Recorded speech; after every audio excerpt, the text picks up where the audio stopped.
There are very few artists who have a very clear mind about what they're about and what their art style is. It takes years of practice, sometimes maybe many failures before they finally decide on their style or where they're going in their career. But this one artist I had the pleasure of meeting yesterday, and he is one of the artists that is the most certain about who he is, and you can see it reflected in his art. 5 decades worth of life experiences from his childhood to his adulthood and his perceptions of the world today. Not only does he choose the medium of canvas and paint, but he has also married the various mediums of the algorithm and lines of code into his art as well. And within the world of the blockchain, he has delved into it and meshed into his personal brand. 5 decades worth of experience, one man, one exhibition. Today, the digital osmosis, we have the artist, the man himself, Alvin Koay. Thanks, Mo. Thanks, everyone, for coming. Yeah. So I'm actually pretty excited for this. As you know, my wife was the one that set up the meeting because yesterday, and I love to meet people before I interview them because I like to see under the hood. First and foremost, one thing that I like that you have behind us a sped up version of your specific style. And yesterday when I met you, I noticed that you were very certain in the words you've chosen, your tone of voice, your posture, the way you narrate your story. And then today, for the past 20 minutes, I noticed that through your video exhibition, you're also very certain with your lines. Very rarely do you retrace the lines unless you're trying to emphasize something. How did you get to that point where you were very confident in every single thing that you drew? The confidence comes from deep within, right? So my take on fine art in its purest form is that art, there is no reference to the real world. If an artist is referencing his artwork from internally, nobody can see what goes on in his mind, the pictures, the shadows, the objects or whatever. Nobody can see, only the artist can envision it, and sometimes it's a blur. So whatever, if you trust your unconscious mind and you enjoy the process of painting, whatever lines or colors or whatever that you put on the canvas, it's intuitive. So I tend to do the art very fast because I'm always referencing from internal, and there's nothing on the table and all that to reference. And sometimes a big piece I can complete it in 2 days or things like that. And there's no mistake in art. So you got to have a good belief system that there's no right or wrong. If you don't like it, you can always correct it. You can always paint over it and improve on it. And as you paint more and more, you understand how colors work together. If you want more depth and all that, then there are certain techniques that you can do. It's all experience. So the idea is just to paint more and more, and then your confidence will grow. I like that. I can definitely see your confidence in regards to the clarity, especially right now. I'm staring at the hypocrite. There's so much going on right now, yet it's clear about what you want to express in terms of your vision. And I love the fact that every one of your artwork explains not just a superficial, but let's put it this way, we live in a world of social media where people tend to go more on the superficial level, and you've actually included specific memories to each and every artwork. Like when I first went in and I saw some of your artwork about your childhood and reading comics, I myself was transported into my own childhood. And then when you came up to me, I said, for some strange reason, your artwork literally is an experience. So I want you to talk more about your earlier artwork. How did you develop that style specifically? So I started painting when it was like year 2005 or 2006 or something, right? I've always loved the Impressionist, the Impressionist movement, the Monets, the Pissarro, the Cezanne, and the Van Gogh. And I've always wanted to say, hey, I like to experiment on all those styles. So what started off was I was painting things like, I went kite flying with my kids, my little boys and all that, right? And I wanted to paint that scene in the afternoon, and I did that in a style of Van Gogh's Starry Nights and all that kind of stuff. And after that, life got in the way because I was running a technology company, and I stopped painting for probably a decade. And there was one time when my kids were having a tuition, an art tuition, and then I thought, hey, this is interesting. And then the art teacher just asked me to join in my children, right? And then I took out a canvas and I started painting. So, and of course, I didn't know what to paint, and the Impressionist style was like a decade back. So I didn't take on that. So what I did was I went to Instagram and Facebook and whatnot, and I found that, wow, this particular artist, his name is Willem de Kooning. At that time, it was such a big deal because there was one painting of his which sold for $100 million US, and I was quite kind of astonished and said, hey, this artwork, it looks very beautiful and whatnot, and is there meaning to it? But why is it selling for $100 million, right? And I say, hey, let me experiment and see whether I can catch that style, because I actually love that style. And so that's what I did. I drew lines and all that, and I caught on to that style. And after that, I improved on it. And what I realized was, even though the techniques are that style, that signature style, but I actually had flashes from my memories and from my mind that I'm actually painting my past, my feelings and my emotions through the lines, but it's just a representation of using a different technique, which is the style of Willem de Kooning. So that's how I started painting again after more than a decade. And I've always been fascinated with different styles. But one of the artists that I'm really fascinated with is always Picasso. And of late is Jean-Michel Basquiat. There's something like a graffiti style. And of course, because I love a few of those, so I actually combine, unconsciously, I'm actually combining Van Gogh and Basquiat and some of the greats into some of the later artworks. Actually, this is one of the reasons why I really enjoy talking to you, because most artists would talk about the creative process first, but literally in the few minutes that you were explaining yourself, you did market research first. What inspired you was like, okay, this is a piece of art. This was how much it's selling at. And this is what I can do with my own experiences. So I want to delve into your business side, your logical side now. So do you think that's something an artist should do? Like before they go in, they should scan the market on what is, I don't want to say trending, but what may succeed for them, instead of I'm creative, this is how I feel, and then boom. And okay, I would say that don't mix business with art.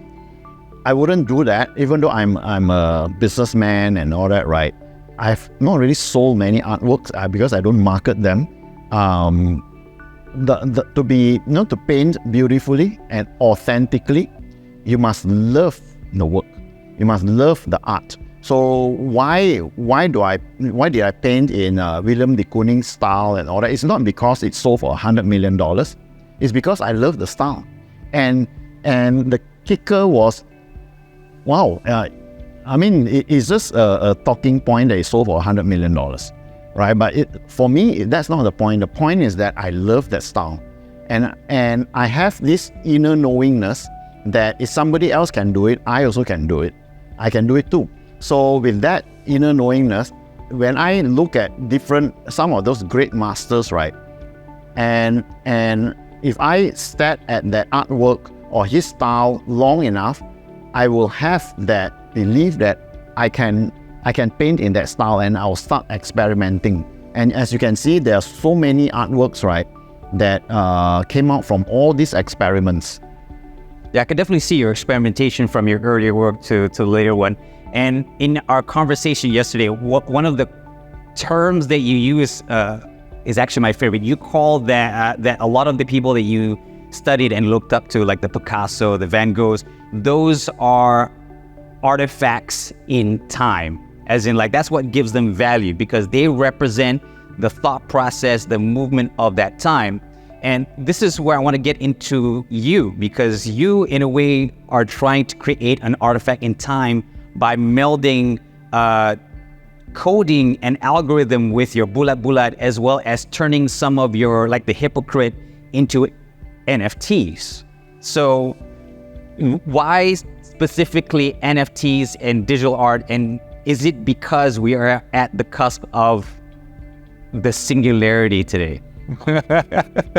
Okay, so I love to create stuff, and I love to experiment. And art is, for me, is a huge lab to experiment on different techniques and canvases. And for art, right, for an artist, a canvas can be anything. A canvas can be your life. Your life is a blank canvas. What you create is actually art. So, and I love beautiful things. Incidentally, I'm in a technology world. I've got a tech team which built technology products, and I thought that, hey, what if I combine art, something that of my passion, right, with technology, with different techniques, with crystal paints, with 3D imaging, with whatever, right? Then it will be something, it's a sense of achievement that, if you can do something which is different, I get a kick out of it, yeah.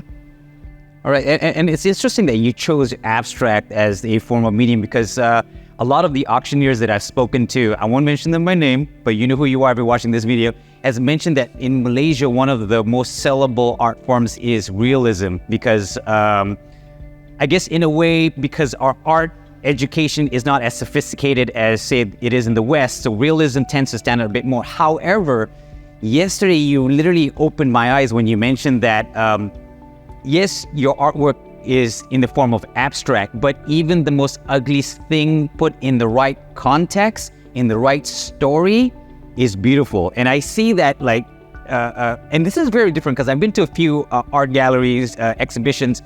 Most people would describe some random story, and you're like, okay, all right, I don't really care about that. But you were describing about how your family grew up poor, and your first car, and all these different experiences. For me, when I first walked in, I saw what you meant. That because of the story that you have already written out so much in detail, your artwork went from a few lines to the inside of your very own memory and became very special, that I could relate to.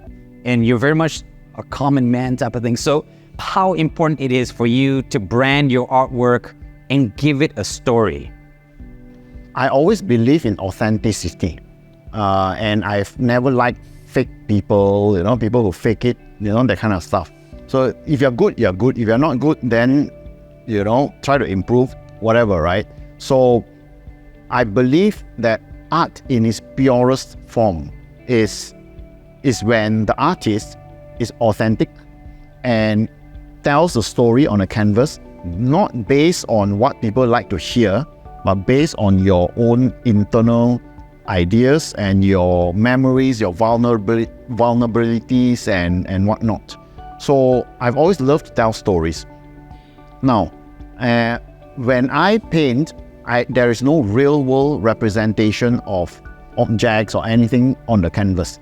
Everything comes from internally. And oftentimes, what gets onto the canvas is always something from deep within that potentially I wouldn't even know, right? So many times there were artworks that were done, completely done, and I didn't even know what I painted, and I was just wild on it and looked at it for probably days and probably even weeks, and surprisingly, it always comes a flash of memory or a flash or something, and instinctively I know that, oh, this is from certain episode of my life, or this is somebody, or it's a happening, it's a world event that will make me very emotional or something like that. So you had a very clear vision